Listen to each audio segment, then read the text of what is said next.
there's a couple of different sources of insight, right? I mean, the obvious one, you know, if you're an analyst and you're looking through your data, if you see an interesting connection or a coincidence or a curiosity, you should be going, oh, that's interesting. Wonder what that means, right? A friend of mine's a data analyst, and he did some work for a big insurance company.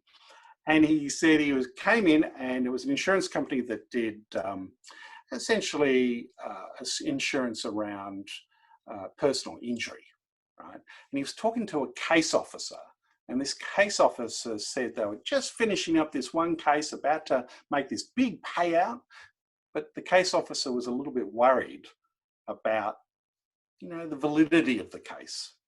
There was something he'd said in the conversation that just made him think, is this a fraud potentially?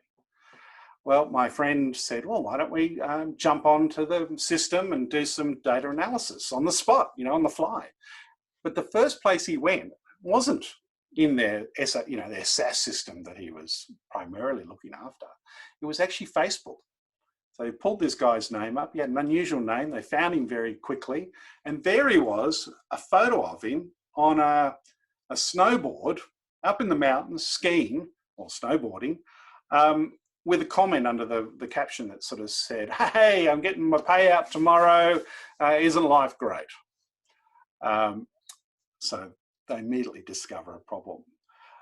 But my friend decided not to stop there. So he said, well, let's look at the people who commented. And they started putting those names back into the SaaS system.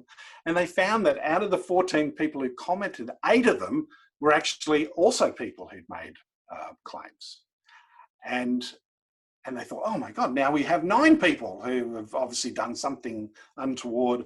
And my friend said, no, let's not stop there. Let's actually look at if there's any similarities between those 9 people. Well, it turned out they all had the same lawyer and they all had the same doctor. Well, when they put that doctor and lawyer's name in, they came up with something like 150 names. They discovered something like $15 million of fraud just through being curious and digging into the data and pulling out, you know, these connections that they could have easily stopped at just because of this one little niggle the case officer had. Connections and coincidences and curiosities are vital for insight. The second source of insight is contradictions. It's when you're looking at your data and, you know, you have half your data that seems to be explaining one thing and then another element that's going in the opposite direction. You know, one of the things I'm always fascinated with is that I see a lot of people who become very good at storytelling because they practice, right? They put effort into it. So, you know, there's almost like this little data set I have of relationship between the more effort you put in, the better storyteller you become. Well, then I discover people who had to put no practice in, have never learnt storytelling at all, and are fabulous storytellers, right? There's a contradiction. So let's dig into it. Let's find out about it. Why? What explains that? I have a theory on that, but I don't have time to tell you. That might be for later. Finally is hidden assumptions.